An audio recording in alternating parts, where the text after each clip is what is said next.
Добрый день, уважаемые дамы и господа. Рад встрече с вами. Прошу вас, не забывайте ставить лайки, подписываться, нажимать на колокольчик. Тогда вы будете в курсе всех событий, когда выходят мои сообщения в эфир. После обращения моего и выхода в эфир материалов о Динмухамеде Ахмедовиче Кунаеве я получаю в настоящее время очень много обращений, писем, комментариев, сообщений. И люди, что особенно мне импонирует, не опасаются, отправляют в мой адрес такие материалы.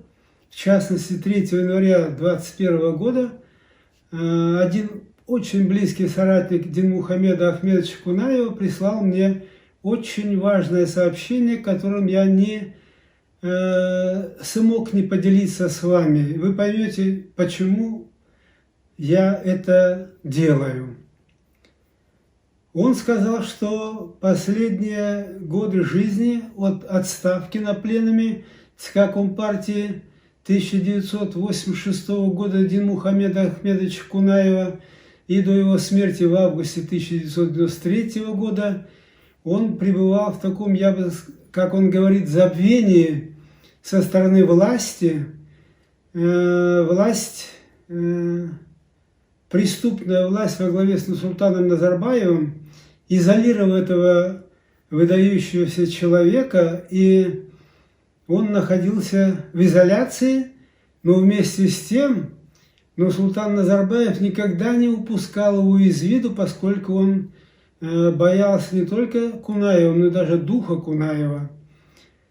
И всегда при встрече с ветеранами или другими людьми, которые интересовались судьбой Кунаева, он никогда не отказывал себе сказать: не трогайте этого человека, пусть он отдыхает. И близкий к Кунаеву человек сказал мне, что в этот момент времени Димике был в таком состоянии, ну, несколько даже удручающим, что ли. И он сказал конкретно, что Динмухамед Ахмедович, я процитирую, что он написал мне: сказал Динмухамед Ахмедович, я совершил много ошибок, но одну я себе простить не могу, потому что эта моя ошибка может лечь на плечи всего народа тяжелым бременем. Вот сейчас, по исходу стольких лет жизни, мы прекрасно понимаем, о какой ошибке говорил Динмухамед Ахмедович Кунаев. Это быстрое возвеличивание Нурсултана Назарбаева, которого никто не знал на политическом Олимпе практически Казахстана, и вообще никто его не знал, как парторга знал, может быть, город Темиртау и все. И очень быстрое его продвижение по служебной лестнице. Вот об этой ошибке и говорил Динмухамед Ахмедович, поскольку на сегодняшний день диктатор Нурсултан Назарбаев узурпировал власть в Казахстане и вершит свои грязные дела.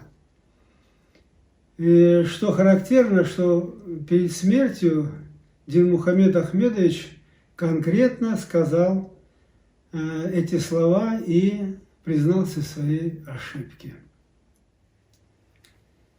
Уважаемые дамы и господа, я хочу выразить вам свою благодарность за те многочисленные поздравления и пожелания в адрес нашего юбиляра Калейбека Каирбаевича. Я поздравляю его с юбилеем, 90-летием, и желаю ему огромного счастья. И, наверное, глубоко символично, что 12 января 2021 года мы будем отмечать 109-й годовщину со дня рождения Динмухамеда Ахмедовича. Я бы хотел тоже поздравить всех, кто сегодня хранит память об этом человеке, родным и близким. Динмухамеда Ахмедовича и пожелать им всего самого наилучшего.